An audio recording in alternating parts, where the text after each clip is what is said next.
Let's begin making a brim or edging using knit 1, purl 1. I'm going to demonstrate how to cast on using the twist and transfer method. You're going to start off with just creating a slip knot. We have slower tutorials available here on the Knitting Crowd in case you want to see specifics like that. We're going to then put on. There are many different ways to cast on, so if you choose a different way or there's a suggestion from the pattern, please use that method instead. To do a twist and transfer, you're going to slip your needle into the slip knot that we just created, and it will be directly inside, and you're going to take the yarn and wrap around the back needle. You're going to come through, pull up, give it a little bit of slack, and then come up from the underside and push on and release. Don't be too tight with this method, it is a tight cast on, so just continue to go around the back needle and do a twist and transfer on.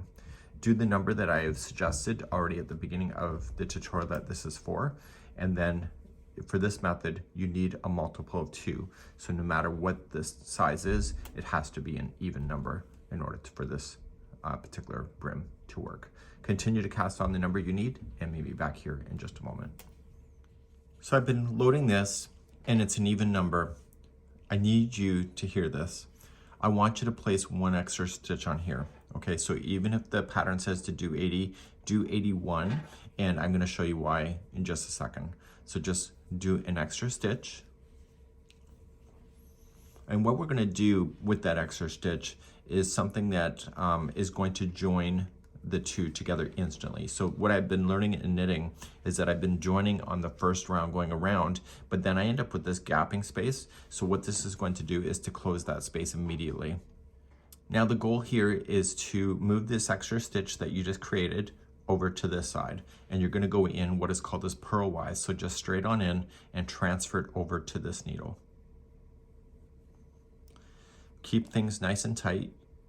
And I want you to take the second one in and go up over top of the pointer, keeping that where it is. So noticing that I'm holding that down and just kind of maneuvering it and go right up and over, holding that other one in. Takes a bit of practice. And once that's in, you've got it done. And see this gapping space? If you pull the strand that is leading to the ball, it'll pull tight, and therefore you'll have a tight join when you go to start.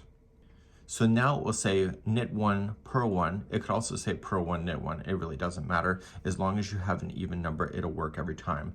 So what you would also want to do is put in a stitch marker so that you know when you've gone all the way around, it just sits on the needle, and then you'll transfer that when you pass by each and every time. So starting in the first one, make sure you do pull tight, and that will keep that join beautiful. So you're going to knit 1 and then purl 1. So come in between and purl.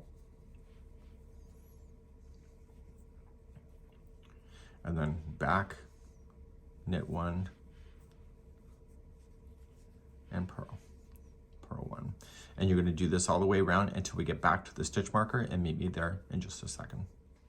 Just to clarify, as you are taking off this needle in knitting, you are bringing it to the other side, so you're constantly pushing down on this needle here, and this will push it back around the loop and come back up on the other side. So it's a constant revolution with knitting in the round, and therefore you can have seamless knitting by doing this concept. So it saves you from using the double points immediately, but in this kind of knitting, you always will have to use your double points at the very end if you're doing a hat in order to give it a close, because the wire length doesn't ever change. So then you need the double points in order to be able to accomplish that. Continue around. I'll see you at the end of the round. So I'm coming all the way around, and my last stitch should be a purl stitch if I'm alternating between the two, because we started off with the knit stitch to begin. So if you started off with a purl stitch and then a knit stitch, then a knit stitch would be your end. So it's whatever is the opposite one to where you started. So we're going to pull off. This stitch marker here just lets me know that I've gone all the way around, and you can just move it on over. So when you're looking at the work, you can see that there is horizontal strands right here. This meant that I did a purl, this meant that I did a knit stitch, and it helps to identify that. So just in case you think you're going wrong or somebody distracts you, if you look at that, you can tell what stitch went into where. So when you start then the next round, you start immediately then with your knit stitch, because that was the starting of the last round. And you see this is a knit, and see this, that was a purl. So you're just going to continually do this. Now, because you've just gone around once completely, pull tight, and then you're going to knit stitch and do that one and pull tight again. You can only pull tight for 2 stitches before it doesn't impact your work. Okay, so then it allows the join. So you're going to use the starting strand here to be able to sew in anything that is left open, if it is open, and then to hide in the ends for that.